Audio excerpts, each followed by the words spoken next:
Okay, magandang buhay, grade 5. Sisimulan natin ang araw na ito ng isang exciting at nakakagalak na talakayan. Ang paksa natin ngayong araw ay sinaunang paniniwala, tradisyon at kinagawian ng mga Pilipino na hanggang sa ngayon ay nag-e-exist pa, nagmumula ito sa ating mga magulang. Yes. Pwede naman tayong maniwala or hindi, as long as na hindi tayo nakakasakit sa ating kapwa, ito ay wala naman pong nangyayari sa atin. Una ay bago man dumating ang mga Espanyol, ang mga sinaunang Pilipino ay mayroon ng sariling mga paniniwala. Sa Luzon at sa Visayas, sumasamba sila sa iba't ibang Diyos-Diyosa at anito. Ang paraang ito ay tinatawag na pagamismo. Yung rebulto o yung mga nito na nag-i-exist pa to, itong nakakulay itim na to. Nakikita natin yan. Yes, aminin man natin sa hindi, ay sinasamba pa rin natin to. Example, to yung mga rebulto ng ating mga Panginoon, katulad nila Mama Mary, nila Jesus, yan, sila yun. Next, then, nag-exist pa din naman, pero ang hindi lang nag-exist, itong mga Diyos at Diyosan.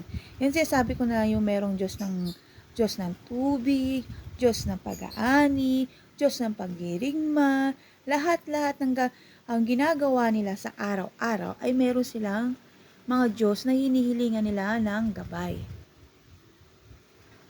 Next, Bathala ang pinaka-Diyos ng mga taga-Visayas ngayon. Ngayon naman, Bathala pa rin naman, pero iba na po ang tawag natin sa kanya ay Panginoon or Diyos. Next, animismo ang paniniwala at sumasamba sa iba't ibang bagay sa kalikasan. Yes, ito yan, kapag sa loob ng kalikasan, di ba, sa loob ng gubat. Marami tayong nakikita mga puno, mga bato, mga kuweba. Yan po ang sinasamba ng ating mga ninuno kasi nga po, wala pa nga silang alam or idea or knowledge tungkol sa mga Panginoon na nararanasan or ginagawa natin ngayon o pinaniniwalaan natin ngayon. At isa pa, sinasabi nila daw ay may buhay daw o kaluluwa ang mga nasa loob na o nakikita nila sa kalikasan o lahat ng mga bagay na nakikita nila sa kalikasan. Yes. Totoo naman may mga buhay, ang mga halaman at puno. Yan yung pumapasok ang mga plantito at mga plantita natin, mga lolo at lola. Yes. Siyempre, umuusbong sila, sinasabi natin may buhay dahil sa tulong din po natin. Nabubuhay sila sa pamamagitan natin ng ating mga green palm or mga magagandang natin or magagaan natin mga palad ng ating mga tito at tita at lolo at lola. Next,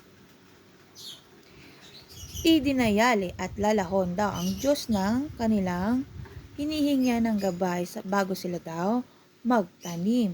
Para daw yung kanilang mga tanim kapag inani is malulusog. At para pag may benta sa merkado is magkakaroon sila ng maganda at masaganang ani at maganda ring at marami ding kita ng pera. Next, ay yung picture. Kita na natin, magandang pangatawan, masigasig, ang mukhang matapang. Yan daw po ang kanilang Diyos ng pakikidigma. Si Mandarangan ang tawag dyan or kanyang pangalan. Humingi sila ng blessing dyan or guide. Para daw kapag sila nakipag-away, nakipagdigma sa kabilang tribo, sa kabilang koponan o sa kabilang kampo, is makakabalik sila ng ligtas at wala pong nangyayari sa kanyang mga kasama. Next, nagdarasal sila bago sa pagtatanim at pagpapasalamat sa mga saganang ani na sabi ko na kanina. Nagdarasal din sa mga nanito kung tag-araw at tagtuyot para sa proteksyon ng kanilang mga kabuhayan. Nagdarasal din sila sa panahon ng malakas na bagyo at di magandang kaganapan sa kanilang kapaligiran. Yes, nangyayari din po sa atin ngayon yan. Humihingi tayo ng gabay or pagbabantay sa ating Panginoon kapag naranasan natin yung sunod-sunod ng mga dilubyo, sunod-sunod ng mga kung ano pa may mga halimbawa na nangyayari sa atin, nagmumula sa kalikasan. Yes, next ay Bathala. Yung Bathala daw ay nagsisimula sa Sanskrit na Bathara na ibig sabihin ay Panginoon. Yan na po ang tinatawag natin sa Panginoon natin ngayon. Tinatawag pa rin naman natin siyang Bathala pero madalas binabanggit natin pangalan Jesus, Panginoon, o Heso Kristo, or Diyos. Next, Luzon, ang tawag naman sa kanila Bathala o Kabunian, sa Visayas naman ay Laon. Iba't iba man ang tawag natin sa kanya, kung ano man rehiyon tayo, iba't ibang mga rehiyon natin, is isa pa rin naman po ang ating sinasamba, yung po ang nasa itaas. Paganismo animismo ang umiiral noon sa mga lalawigan ng katimugang bahagi ng Pilipinas. Dumating mga taga Borneo at taga Brunei para makipagkalakalan, unti-unting na ipakilala at napalaganap ang bagong rehiyon, ang Islam. Yes, ano nga ba ang Islam? Ang Islam daw po ay rehiyon ng mga Muslim. Sa ating Bathala, ang tawag naman sa kanila ay Allah. Yes, yan ang sinasamba ng mga Muslim. Sa atin ay pare, sa kanila naman daw, ang tawag sa kanila ay Propeta o Muhammad. Ang tawag naman sa kanila ay Muslim, mga tagusunod ng Islam. Pero sa atin naman, ang tawag naman sa atin ay Katoliko. Sa sumusunod sa rehiyon ng Katolisismo. Next, Tuan Mashayika, ang unang Muslim dumating sa ating bansa sa sulunong 1280, pinuno ng mga ngalakal, nagturo din ng aral ng Islam. Nakapag-asawa ng katutubo, ang anak at apo niya ang nagpatuloy sa pagpalaganap ng Islam nang siya ay yumao. Ibig sabihin ng yumao, yun po ay namatay na. Karim ul Makdum, misyonaryong propeta ng Muslim na dumating sa ating bansa noong 1380, nagpatayo ng moske o sa Pilipinas na matatagpuan sa tubig, indangan, Simunol sa Tawi-Tawi. Ito ang kauna-unang moske sa bansa. Minsan, nakikita na rin natin ang mga moske dito sa ating lugar, sa Pilipinas, meron sa Maynila o sa iba't ibang lugar ng Maynila, nakikita na rin natin. Pero ang pinakakilala daw po ang unang moske na itinayo daw yun po doon sa Simunol sa Tawi-Tawi. Next, sa Hamagimba. Si Hamagimba daw po ang nagtatag ng sultanato sa Sulu. Naging asawa po pala ni Abu Bakar, ang anak ni Hamagimba, na isa ng isang prinsesa o tinatawag na Parisimuli. Sino unang tirahan nun? Bahay Kubo. Yes, Bahay Kubo. Pinakilalang tirahan ng mga sinuunang tirahan ng mga Pilipino ang Bahay Kubo. Yari sa magaan na materyales tulad ng simpleng kahoy at kawayan at nipa palm. Yung nipa palm, yun po yung dahon ng niyog or buko.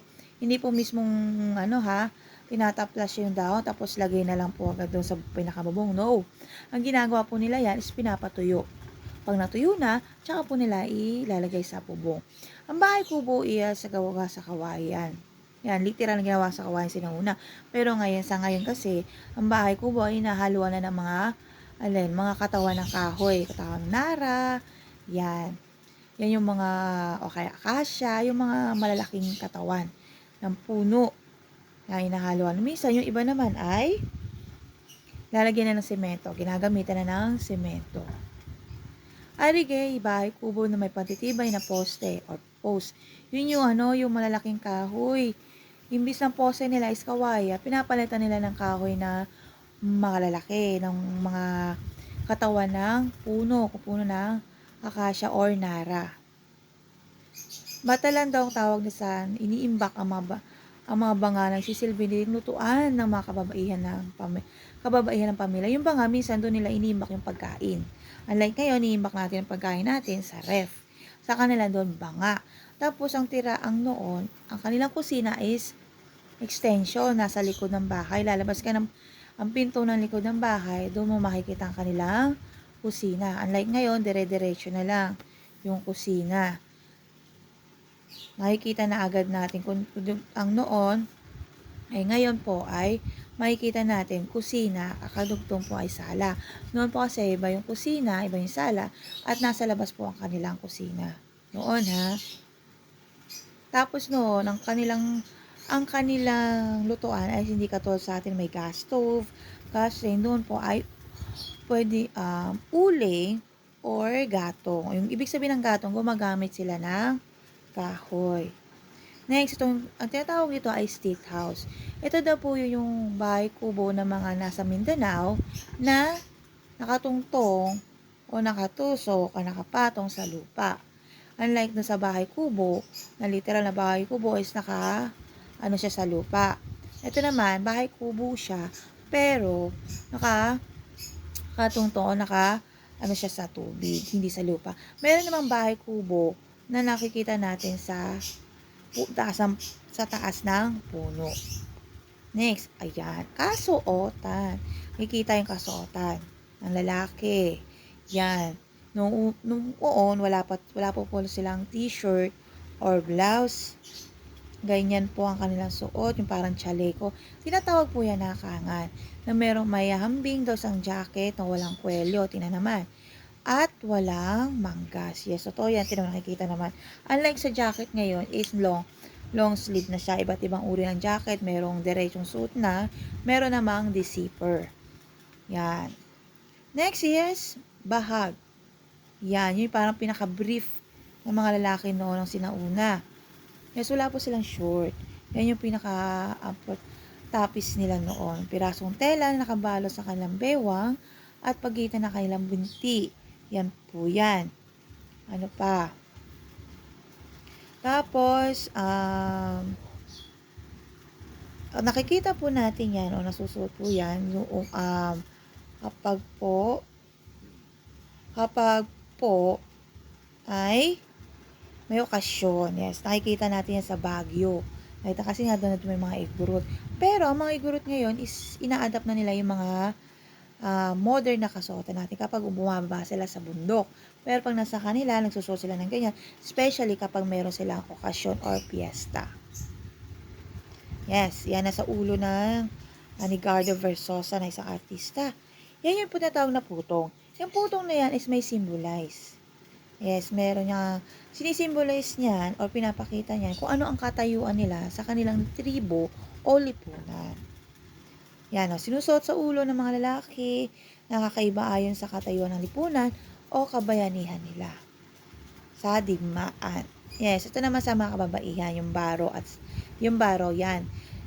Sinusuot natin yan, nakikita natin tuwing buwan ng wika. Yes, yung mahabang manggas. Sinusuot ng mga kababaihan sa pantaas na may mahabang manggas. Yan. Yan po. Next is saya. Ayan. Nakikita niyo yung saya. Yung mahaba na sumasahid sa lupa, sa sahig. Ito ay isang mahabang palda na sinusuot ng mga kababaihan noon. Nadi-distinguish o nalalaman natin kung ano ang katayuan ng mga kababaihan noon.